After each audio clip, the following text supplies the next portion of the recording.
Cara, esse rolê do ChatGPT, das coisas que eu tô tirando de lá, cara, é só dar o comando. É só dar o comando. Você fala, ai, eu não achei emocional o suficiente. Coloque mais emocional. Uma coisa que eu testei fazer. Eu achava que, sei lá, a criação de conteúdo não tava com a minha voz. Aí fui lá, botei um texto, 2 textos, 3 textos meus. Tipo, em 3 partes diferentes. E aí eu falei, escreva um texto sobre assunto tal, com a minha voz e o meu estilo que estão nos 3 textos anteriores.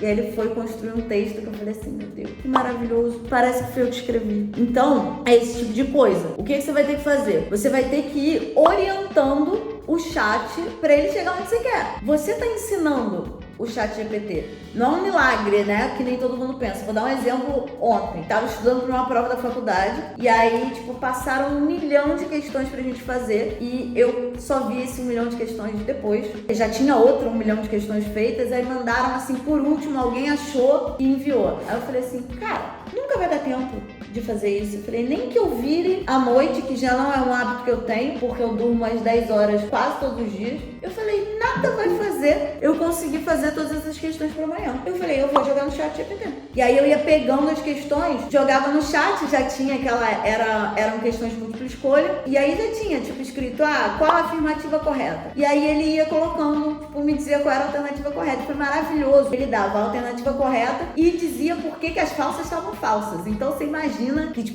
eu tinha 26 páginas de questões para fazer e que não ia ter como fazer, e aí eu joguei lá e ele me deu todas as respostas. Só que ele erra. Por quê? Não tá pronto ainda, né?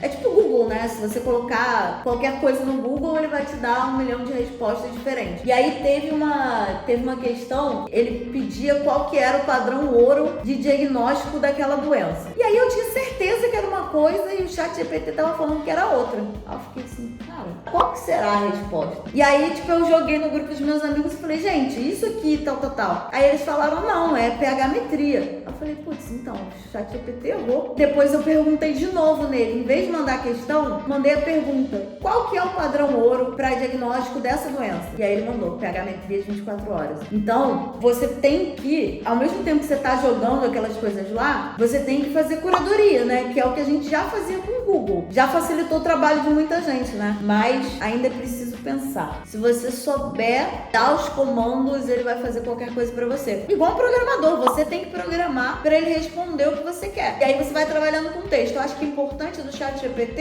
é você nunca desistir de primeira. Você vai dar um input pra ele. Vai lá colocar o que você quer que ele responda. Putz, não vai ficar bom de primeira. Agora você tem que ir inputando novas informações até ele apresentar o que você quer. É isso. É ficar dando input pra ele até ele responder o que você quer. Aí é da criatividade, né? E da curadoria. Não tem muito jeito. Enfim, é difícil até fazer curadoria. Então, realmente, eu vou falar aqui tudo isso para falar aqui sobre o ChatGPT, que a gente tem que realmente se atualizar sobre isso, porque não vai ter volta, né? É um caminho que simplesmente não vai ter volta e a gente precisa se atualizar tudo sobre isso. Eu acho que o mais importante que eu sempre falo isso aqui, não canso de falar isso aqui, é a gente fazer essa construção de inteligência coletiva. Então, eu acho que é basicamente isso. A gente consegue fazer qualquer coisa no ChatGPT, a gente só precisa descobrir como.